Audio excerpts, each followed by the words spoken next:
Good afternoon, everyone. My name is Kiran, Sreenivasamurthy. Today I would be covering what hyperconvergence is and how it relates to the compute and the storage environments.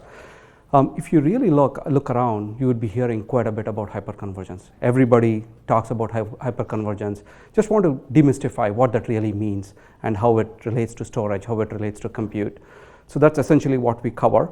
At the end, Maxta will have a brief, quick review of Maxta. Maxta is a hyperconverged platform, so I'll give you a quick rundown of what that is. So what is hyperconvergence? You think of hyperconvergence as the way to bring a lot of things together, mainly your compute resources, your storage resources. They're all running on industry standard servers. So gone are those days wherein you have islands of compute resources, islands of storage resources. So now everything is in a single box. So it gives you all the capabilities what you need. And the software is intelligent. It does the work for you. It actually commoditizes the hardware. And of course, in the previous presentation also you heard a lot about scale up and scale out and so on. So hyperconvergence provides an easy way to scale up and scale out. Not just scale out, you hear a lot about scale out. Scale out is one aspect of it, but you also need to worry about scale up. It's not always just adding nodes, but how do I increase what I have today? So that also has to be kept in mind. And of course, supporting both physical as well as virtual environments. It starts off with physical, and even OpenStack is moving into supporting virtual and moving into physical environments. So you need to worry about supporting both those environments. So why hyperconvergence? If you think of the benefits that hyperconvergence brings to the table, first and the foremost is to streamline the whole process. How do I go procure the hardware? Do I have to procure my compute resources separately, my storage resources separately, my network resources separately? So you need not worry about this, right? It streamlines the whole process. That's one key aspect of it. What that leads into is you're simplifying the whole process, not just procuring it, managing it, installing it, configuring it. All the entire process would be simplified. Why would it be simplified? Because essentially what you're looking at is this granular Lego-like building blocks. What you need is what you get. You pay for what you need. You build what you need. You don't invest a lot of these resources upfront. That has been the biggest problem in the data center. You go buy everything upfront. You don't know what you need. You don't know. You have to plan well in advance. Those days are gone. You would just build and install and buy what you need.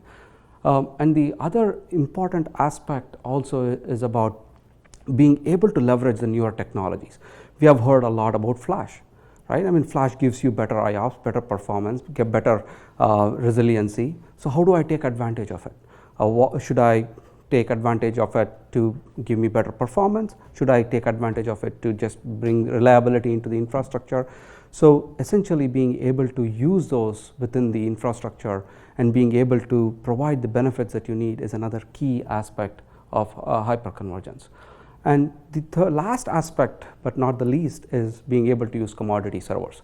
We all know servers, the cost of servers is going down every year. The capabilities of the servers are going up every year. So including performance, including the number of cores that are being there on the server. Today Intel supports 18 cores per processor per socket. So it's 30 in a dual socket server, you have 36 cores. That's a lot of compute resources. So being able to leverage those and not having to rely upon the old architectures, I think, is another key aspect on why hyperconvergence is picking up. So if you look at the evolution of storage, right? You started off with the traditional storage infrastructure, right? You have your typical server components run by HP, Cisco, Dell, Supermicro, and so on. And then you have your network resources from Cisco, Juniper, etc. And then you have your storage resources, NetApp, EMC, HP, Dell. So all these are discrete entities that the user purchases and then they go install it. It takes months. I've seen deployments wherein it takes 6 months to get everything up and running, right? Very complicated. So when people looked at this, they said, it's too complicated. Let me build up a converged solution, meaning everything is in a single rack. I'm going to sell this whole rack. Users don't have to worry about it. So companies like VCE came in and said, oh, here is a vBlock. It gives you everything together. You don't have to worry about it. And then came FlexPod, then came SmartStack. So they're all converged solutions, which makes it a little bit easier, makes it much easier to deploy, maybe days, weeks, to get it up and running. But the next aspect of this evolution is your hyper-converge, meaning, hey, it's a Lego-like block. It's just one single unit. I'm just going to go deploy it, right? And the software does everything for you. Makes it really simple, brings it to even sometimes minutes to install your entire infrastructure. So that's essentially the evolution of how storage has evolved over the last 20, 30 years, right? So now, if you think of it, we are going back in a circle, right? So previously they said, oh, direct attached storage, that's not the way it should be deployed.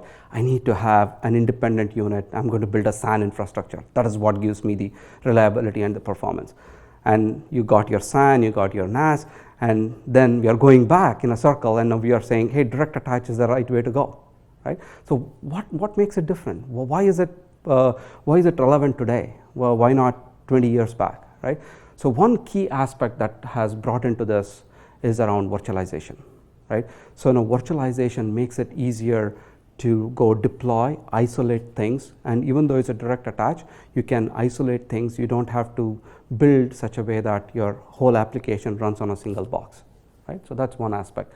And the second bunch of aspects there is around software doing the trick. So previously, a physical server was a server. It didn't do much. It stored data. That's pretty much it. The software now is very intelligent to say, hey, I'm going to distribute the data. I'm going to give you availability across all these nodes and servers. I'm going to give you all the data services. You don't have to worry about it. You can take advantage of the cost because they are all just standard servers. So that's what it makes it a little different from what direct attach was 20 years ago to what it is today. And the second or the next aspect is around availability. Oh, if a server failed, what do? I lost my data. I lost access to my data. But now the software is intelligent. Oh, I'll make 2 copies if you want. I'll make 3 copies. I'll make 10 copies. So the software does the trick on giving you all the capabilities. And then again, it removes all these islands of storage resources, right? It gives you a global pool that you can use it for any operations that you want. That's what really makes difference between what direct attach 20 years ago was to what direct attach is today, right? So now if you think of hyperconvergence, where do people use them? Do we use it everywhere? Is it a specific use case that applies to it? But if you really think of it, it's pretty much horizontal. It applies to most of the use cases that customers can think of for storage deployment. So all the way from primary storage, I'm going to use it for business critical applications. I'm going to deploy Exchange. I'm going to deploy SQL. I'm going to deploy a MySQL database. I mean, it can be used for any of your traditional business applications. And the other few of them, which is around remote office, virtual desktops, DR storage, are kind of interesting in the sense that why do people look at them? If you think of hyperconvergence, you would think, oh, it's suited for VDI. Oh, it's a remote office. That's what you hear all the time. And the primary reason behind that is because people want to explore with new applications for their newer environment. They don't want to go replace what they have. I mean, in the traditional IT model, right? If it's working, don't touch it. So that's the concept that people have. So when you are coming up with a newer project, you want to try something new. Hey, I'm building a new remote office. Let me try something new. I'm going on a new project, which is virtualizing my desktop. Let me try hyperconvergence. So what makes it for these use cases to be interesting is just that they are coming up as newer projects in companies. But from a storage point of view, it's pretty horizontal. It can be applied across all the different workloads that you can think of. And the other important aspect that makes it really interesting for hyperconvergence or a use case is your service providers. The idea behind it here is from a service providers, the key that they look at are 2 things, or maybe at least 2 major things. Cost, how can I reduce my cost? And when cost also means how can I automate and simplify my operations? And how can I provide this multi-tenancy that I can scale out and have it deployed across all of them, right? If I'm going to go buy a standard storage array, it's going to be expensive. And if I'm going to pay so much of money in multi-million dollars, I need to charge my end customers the same thing. Now, they can get much cheaper solutions somewhere else. So why would I want to go buy a storage array when I can do these things? So from a service provider's point of view, it becomes very interesting. And if you think of some of the web scale companies like Google, Facebook, Twitter, Amazon, if you think of them as sort of a service provider to the end user, they're all using the same model. What hyperconvergence brings in is to make normal enterprises use the same concept and get the same benefit. So to wrap up, you heard quite a bit about hyperconvergence in general. Just to give you a quick snippet of what Maxta is. Maxta is a hyperconvergence company. We are a hyperconverged storage company, and we have customers in production for more than 2 years now, and it's a pretty well-funded company from some of the top-tier VCs. And we provide all enterprise-class storage services that customers are looking for, all the way from very efficient snapshots, clones, compression, thin provisioning, all the key aspects of it. And of course, we provide multiple hypervisors. And today, you are at OpenStack and you want to learn more about KVM and so on. And as one of the key aspects of this hyperconvergence and so on is to be agnostic. Software should be agnostic to what you are, right? So essentially provide multiple hypervisors, including VMware KVM or vSphere KVM and so on, and also from a manageability integration into OpenStack. So just to summarize what Maxta has done within OpenStack to give you and bring customers these benefits are we have developed a Cinder driver for both for Juno as well as Kilo, gives you the storage level aspects of it, and also from Nova, because see, if you think of it, it's not just about storage. Hyperconvergence is about having all these aspects in a box, right? So you need to have at a VM level the aspects of being able to manage provision and so on. So we have our Nova plugin, which provides similar capabilities at a compute level and Cinder at a storage level, right? And you get all the benefits of a normal enterprise workload, right? If you look at EMC and NetApp, why do customers buy it? Because of all the data services, and that cannot be lacking when you move into a hyperconverged model, and Maxta brings those to end customers.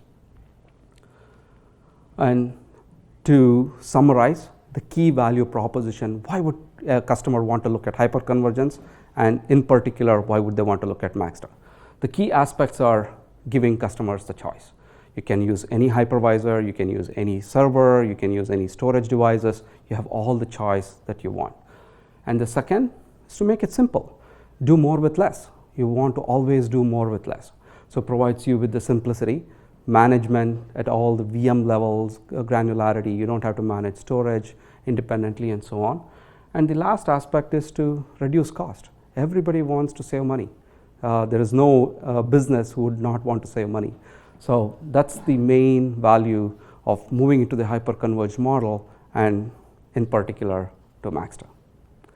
With that, I would summarize and end my presentation.